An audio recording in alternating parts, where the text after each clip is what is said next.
The contractors are going to get penalized if they dump illegal aliens in Florida from the border.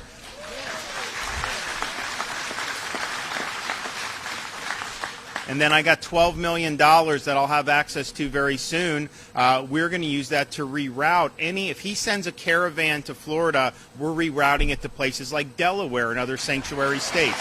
So, and you see there's a massive, massive caravan that's coming towards the southern border right now. And what is Biden doing?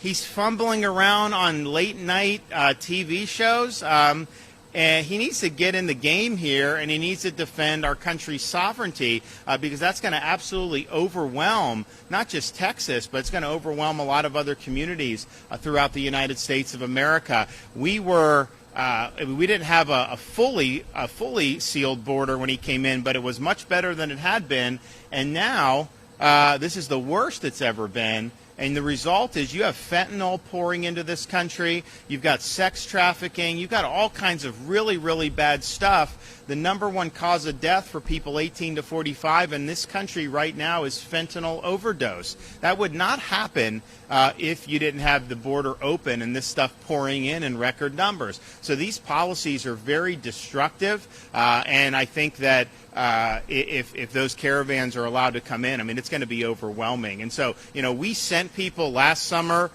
some of the state agencies to the border to help. But what would happen? They let them come across, and then you give them to the feds, and the feds just release them anyways. And what they need to do, Texas should just send them back across the border. Who cares what the feds are saying? They're not doing their job, or not let them come across the border to begin with, because they go right across the river. They just walk right across. No one's stopping. So, some pushback I think would be good, and I would send people to help with that if that was what it was done, where it was really, really making a difference. But to just kind of stop somebody, hand off to border, and then the border releases them anyways. I'd much rather have our folks here to be able to protect Floridians, and we are doing that with we're looking for any caravans coming on the interstate or any of these other roads. We've got people deployed. We're working. Fortunately, we've not. Well, on one hand, fortunately, we haven't seen any big caravans sent to Florida. On the other hand, it's easier if that's the case to see it, because if people are trickling in one or two at a time, that's much more difficult to be able to know, because obviously you got a lot of people coming and going from the state of Florida. But I don't think there's been very many government failures quite as big as the failure of the border in the last year and a half. I mean, it's just been absolutely catastrophic. And so, and the effects are being felt in every state. It is not just a South Texas problem or an Arizona problem. Yes, it is a problem there. I mean, you got people that have all these foreign nationals running through their property who live in those communities. And it's interesting, all those communities now, traditionally been blue areas, they're all going to go very dark red in the election because of the border and because a lot of these other bad policies, the wokeness and all this other stuff. And so people are absolutely responding, and nobody's listening in D.C. And I think that this is just a huge problem. And so we're bracing for that. I hope we can win our case. I think we will. And then we'll see what our additional options are to hold Biden accountable. Because you know what? This is not a choice. When you take an oath to support and defend the laws and Constitution of this country. And when you fail to do that, you're violating the oath that you took, your oath of office. And so I think it's been a policy calamity, but I also think it's been a constitutional calamity to have what's going on there. And then you don't even talk about the gas prices this summer. Can you imagine how much higher it's going to get? It's been going up and up.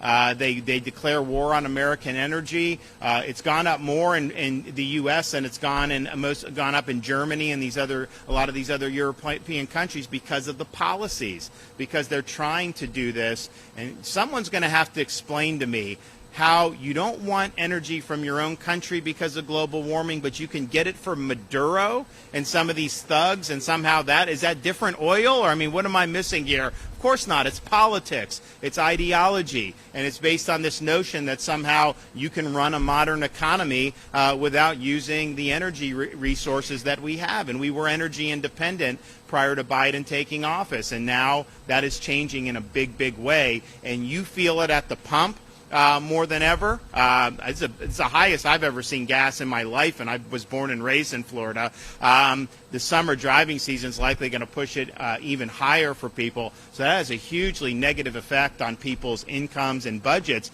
But then it also affects everything going on in the economy, because transporting goods, creating things, building things, all is influenced by the spike in energy prices. And so everything you buy is more expensive. Part of it is because they've borrowed and printed trillions of dollars and jacked up the money supply and overheated, and that's led to a lot of inflation. But the energy is permeating all these different sectors of the economy, and he's not doing anything to reverse course. They say we're going to solve inflation by spending more money. How does that work? What economics are you doing there? So they don't really have an answer for it. I think basically the energy secretary's response, or one of the senators from a Democrat, was saying, you know what, people are complaining about high gas prices. She said she drove to Washington in her electric car and didn't have to pay for gas. I'm like, well, you know what? A lot of people don't have that luxury. I mean, the average electric vehicle is probably $50,000, and they're not even easy to get. Even if everyone just decided that's what they were going to do, how many electric vehicles are even available for purchase, like in Northwest Florida?